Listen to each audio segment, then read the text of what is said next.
RTI Live News. Ask for right. రాష్ట్ర మహిళా సంక్షేమ గిరిజన సంక్షేమ శాఖ మంత్రి గుమ్మడి సంధ్యారాణి మాట్లాడుతూ మహిళల ఆర్థిక స్వావలంబన సాంఘిక శక్తివంతం కోసం ప్రభుత్వం ప్రవేశపెట్టిన స్త్రీ శక్తి పథకం ద్వారా వేలాది మహిళలకు మేలు చేస్తుందని తెలిపారు. ఈ సందర్భంగా మంత్రి కార్యాలయం నుండి శ్రీ వేణుగోపాల స్వామి ఆలయం వరకు ర్యాలీ ఘనంగా నిర్వహించబడింది. సుమారు 7,000 మంది మహిళలు పెద్ద సంఖ్యలో హాజరై ఉత్సాహంగా కార్యక్రమంలో పాల్గొన్నారు. పథకం ద్వారా మహిళలకు ఆత్మవిశ్వాసం, ఉపాధి అవకాశాలు, స్వయం ఉపాధి కల్పించబడుతుంది. రాష్ట్ర వ్యాప్తంగా ఇప్పటి వరకు 11,449 బృందాలు ఏర్పడి 8,458 బృందాలు విజయవంతంగా కార్యకలాపాలు చేపట్టాయి.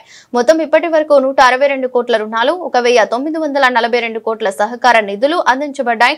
ప్రతి బృందానికి 100% సబ్సిడీతో రుణ సౌకర్యం కల్పిస్తూ మహిళలు స్వయం ఉపాధిలో ముందడుగు వేయడానికి అవకాశం కల్పించబడింది. ఈ పథకం కింద 25 లక్షల కంటే ఎక్కువ మహిళలు ఇప్పటికే లబ్ధి పొందారు. చిన్న వ్యాపారాలు, సూక్ష్మ పరిశ్రమలు, కృషి ఆధారిత రంగాలు, సేవా రంగం మొదలైన విభాగాల్లో మహిళలకు ఉపాధి మార్గాలు సృష్టించబడుతున్నాయి. స్త్రీశక్తి పథకం కేవలం ఆర్థిక సహాయం మాత్రమే కాదు, ఇది మహిళల ఆత్మ గౌరవానికి, ఆత్మవిశ్వాసానికి ప్రతీక. భవిష్యత్ తరాలకు మార్గదర్శనం చేసే శక్తి మహిళల్లో ఉందని నమ్మకంతో ఈ పథకం రూపొందించబడింది.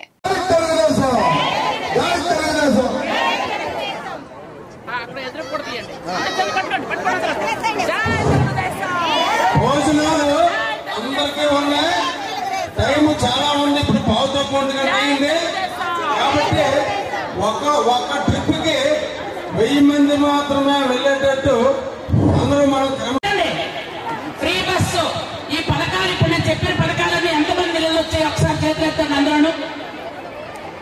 అది ఎందుకంటే కొంతమంది ముందు ఎదురు సిగ్గుపడుతున్నారు చేతులు ఎత్తకుండా. పెన్షన్ వచ్చిన చేతులు ఎత్తచ్చు. తల్లికి వందనం, ఫ్రీ గ్యాస్, ఫ్రీ బస్సు, 2 చేతులు ఎత్తాలి. అదే ఇదే మహిళా శక్తి, ఇదే మహిళా శక్తి, ఇదే మన ముఖ్యమంత్రి చంద్రబాబు నాయుడు గారు కోరుకున్నది. మహిళలు స్వతంత్రంగా ఆర్థికంగా పైకి. విద్యాశాఖ మంత్రి అందరికంటే చిన్నవాడైన ఆయన లోకేష్ బాబు గారు మనసులో ఎంతో పెద్ద మనసు. ఎందుకంటే వివిధ రాష్ట్రాలకు వెళ్లి మన కంపెనీలు తేవడం, వివిధ దేశాలకు వెళ్లి మన కంపెనీలు తేవడం, ఆ తండ్రికి చేదోడు వాదోడుగా ఉంటూ మన రాష్ట్రాన్ని అభివృద్ధి పదంలో నడిపించడానికి యువగల లోకేష్ బాబు ముందున్నారు అని మీ అందరికీ కూడా తెలియజేస్తున్నాను. ఈ రోజు మన స్కూల్స్ ఎంత బాగున్నాయి అంటే, మన స్కూల్ డెవలప్ అవుతున్నాయి అంటే, మన స్కూల్లో పిల్లలకి అంత నాణ్యమైన యూనిఫామ్ ఇస్తున్నారు అంటే, మన స్కూల్లో పిల్లలకి అంత నాణ్యమైన భోజనం పెడుతున్నారంటే, మన స్కూల్లో పిల్లలకి అంత మంచి షూలు ఇస్తున్నారు అని అంటే అది మన విద్యాశాఖ మంత్రి లోకేష్ బాబు గారు చలవ అని మీకు మరొకసారి అందరికీ నేను తెలియజేస్తున్నాను. ఇలా చెప్పుకుంటూ పోతే నేను 2 రోజులైనా చెప్పగలను ఈ ప్రభుత్వం చేసినటువంటి మంచి కార్యక్రమాలు. ఎందుకంటే చాలా మంది ఏవేవో మాట్లాడుతూ ఉంటారు, ఏమీ పట్టించుకోవాల్సిన అవసరం లేదు. గ్రామాలకు వచ్చి ఉన్నవి లేనివి మాట్లాడుతున్నారు.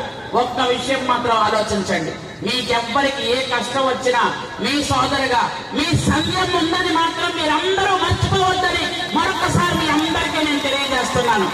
మీకు ఏ కష్టం వచ్చినా నేనున్నాను, మీ సుఖాల్లో నేనుంటాను. మీ ఇంట్లో పెళ్ళైతే వస్తాను, అలాగే మీకు కష్టం వచ్చినా వస్తాను ఖచ్చితంగా. ఎందుకంటే మన సాలూరు నియోజకవర్గంలో ఎప్పటిదాకా మొట్టమొదటి మహిళా ఎమ్మెల్యే నేనే. మీరందరూ కష్టపడితేనే నేను గెలిచాను, మీరందరూ కష్టపడి ఓట్లు వేస్తేనే గెలిచారు. నేనంటే చాలా మంది మొక్కలు అంటుంటారు మేము వేయలేదని, మీరు వేశారు. కానీ వాళ్ళు వేయించారు అని మాత్రం నేను ఖచ్చితంగా చెప్పగలను. ఎందుకంటే ఎక్కువ ఓట్లు మహిళలు ఎక్కడ ఓట్లు వేస్తారో అక్కడే ఎక్కువ మంది గెలుస్తారు. చంద్రబాబు నాయుడు గారు 4వసారి ముఖ్యమంత్రి అవడానికి కారణం ఏంటి? మహిళా ఓట్ల శాతం ఎక్కువ పెరగడం వల్ల. ఇంకొక విషయం ఏంటంటే, ఆ రోజు అసెంబ్లీలో ఒక మహిళ కన్నీళ్ల బొట్టు ఈ రోజు వాళ్ళకి అధఃపాతాళం గెలుకోవడానికి వచ్చింది. చంద్రబాబు నాయుడు గారు సతీమణి ఒక మాట మాట్లాడారు. ఆవిడ కన్నీటి పర్యంతరం ఆవిడ బాధపడితే ఆవిడ కన్నీటి చుక్క భూమి మీద పడింది. 11 సీట్లతో పక్కకు పోయారు మొత్తం అంత దుర్మార్గులు అందరూ కూడా. 164 సీట్లతో 4వసారి చంద్రబాబు నాయుడు గారు గెలిచినటువంటి మనం అందరం కూడా ఈ రోజు ప్రశాంతంగా రాష్ట్రంలో ఉన్నాం. నిజంగా చెప్పండి, అన్నాడు దాకా ప్రతిదానికి కేసు, ప్రతిదానికి తిట్లు, ప్రతిదానికి బయటికి వెళ్ళాలంటే భయం.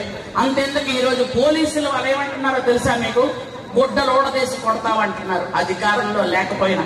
అంటే వాళ్ళకి 11 సీట్లతో ప్రజలు చీకొట్టినా, చేదరించుకున్నా, ప్రతిపక్ష హోదా కూడా లేకపోయినా ఇప్పటికీ అధికారంలో ఉన్నామని పొగరబోతూ పోలీసులు గుడ్డలోడ తీసి కొడతామని అన్నారు. అంటే వాళ్ళ పొగర ఎంత ఉందో ఆలోచించారా మీరు? మనం అలా చెయ్యం. మనం కేవలం ఏదైతే రాజ్యాంగబద్ధమో ఆ రాజ్యాంగబద్ధంగానే వెళ్తాం. మనం చిన్నారులను గొడ్డలతో చంపొద్దు, తల్లి తల్లి ఇంటి నుంచి బయటకు గెంటేయొద్దు, మనం రప్ప రప్ప రప్ప అని కత్తులతో ఎవరిని పొడుచుకోవద్దు. మనం చట్టబద్ధంగా రాజ్యాంగబద్ధంగా మన హక్కులు ఏమిటో మనకు తెలుసు. మనకి ఏదైనా తప్పు జరిగితే పోలీసులకు కంప్లైంట్ చేసి రాజ్యాంగబద్ధంగా వెళ్దాం. వాళ్ళలాగా ఇంట్లో మనుషులు తప్పుకొని తల్లిదండ్రులను ఇంట్లో నుంచి బయటకు గెంటేసి ఇలాంటి పనికిమాలిన పనులు మనం చేయకూడదు, చెయ్యం కూడా. ఎందుకంటే మనం అందరూ కూడా క్రమశిక్షణ కలిగినటువంటి తెలుగుదేశం పార్టీ కార్యకర్తలు, నాయకులు అందరూ కూడా ఉన్నారు. ఈ రోజు ఇక్కడ కూర్చున్నటువంటి ఆడవాళ్ళందరూ కూడా తెలుగుదేశం పార్టీ అంటే అభిమానంతో, కూటమి ప్రభుత్వం అంటే అభిమానంతో, అన్న పవన్ కళ్యాణ్ అంటే అభిమానంతో, మోడీ గారంటే అభిమానంతో ఈ రోజు అందరూ ఓట్లేసి 164 సీట్లు సంపాదించారు. కాబట్టి మీ అందరికీ మరొకసారి నేను తెలియజేసుకుంటున్నాను, ఇంతమంది జనం నేనైతే వస్తారనుకోలేదు. ఎందుకనంటే సాలూరులో కుర్చీలు లేవంటే బొబ్బిలి, పార్వతపురం కూడా పంపించి ఒక 5,000 కుర్చీలు తెప్పించేసాం. ఇంక మరి లేవు.